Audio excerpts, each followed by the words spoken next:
But yeah, so I've written a book in conjunction with that comes out this fall called Rock Gets Religion. Okay. The subtitle is The Battle for the Soul of the Devil's Music. That's hard to get out of your mouth.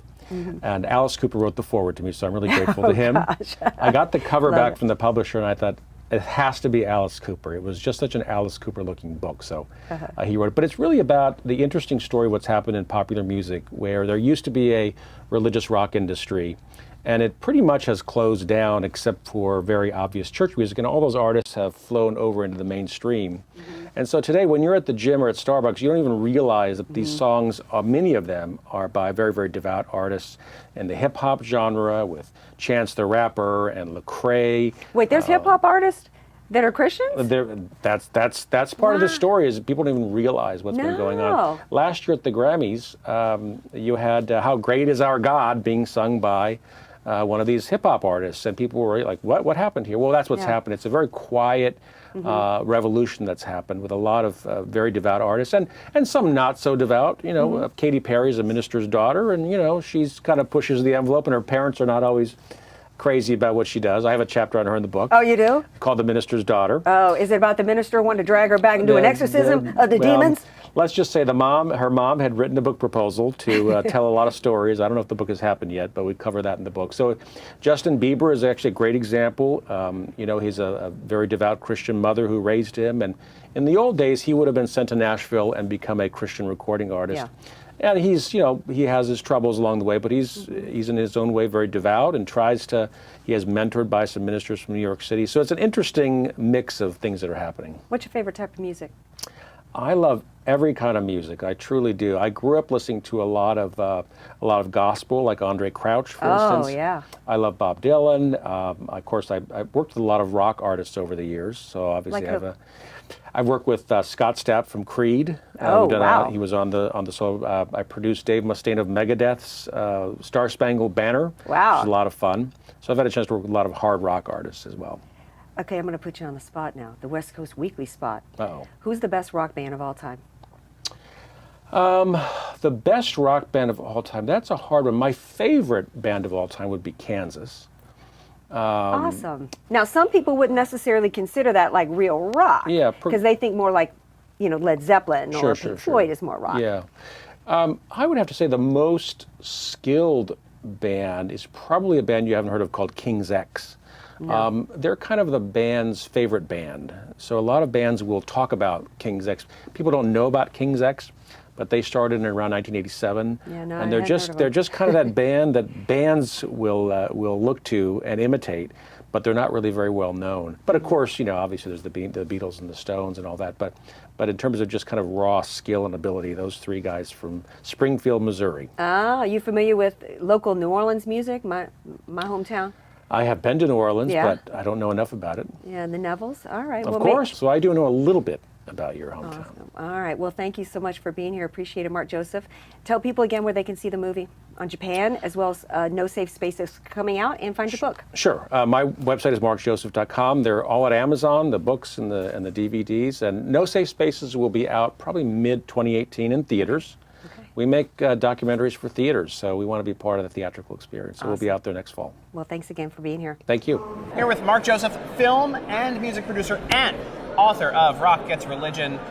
Mark, welcome to the show. Hey, thanks for having me. Dude, tell us about the book. Well, it just came out last week. I'm excited about it. 12 years of my life went into that. It's the third in a series of books that I started in 1999 about religion and rock and how the two have interfaced and not interfaced. And, you know, the basic premise is in the 50s, rock and roll comes, and the religious leaders freak out. Parents freak out. This is the devil's music, and they go crazy, and they overreact. And so the rockers are like, okay, we're Satanists then. They're not really Satanists for the most part, but Yeah. they posed as they were, and then there's this like battle going on for 30, 40 years. And I've kind of have the feeling that this shouldn't be a battle. This is rock is rock. I mean, music is music, and it's whatever the content is, not. So this is part of a movement that I've identified in the book of religious people have come back into rock music. And there's basically four streams of it happening. So first of all, Alice Cooper is a great example of in the past, Alice Cooper would have gone to his pastor and said, what do I do now that I'm a born-again Christian? His pastor would have said, well, cut your hair. Which I didn't know that, by the way. Born Again Christian, Born Again Alice Christian, Cooper. yep. He wrote the foreword for the book. He wrote the as well. foreword Yeah. of the book. So his pastor would have said, well, it's time to cut your hair. go back to your given name of Vincent Fernier and sing hymns across America, at churches across America. So imagine Alice Cooper with short hair, singing Amazing Grace. That would have happened, seriously. But a new generation came along, and so Alice's pastor, this actually happened. He goes to his preacher and says, like, what do I do now? And his preacher said, well, does God make mistakes? And Cooper's like, no. He's like, well, then be Alice Cooper. Like, keep being Alice Cooper, just change your lyrics around. So he's one strain of it. The second strain is American Idol really changed the landscape. You were saying this is a very, very interesting conversation earlier before you said the democratization of pop culture. I stole the term from you. Go ahead. I Sorry. love it. So the music of the 60s, 70s, 80s, and 90s, most of our pop and rock stars are essentially picked by a half dozen white men in Hollywood, Clive Davis being the best example.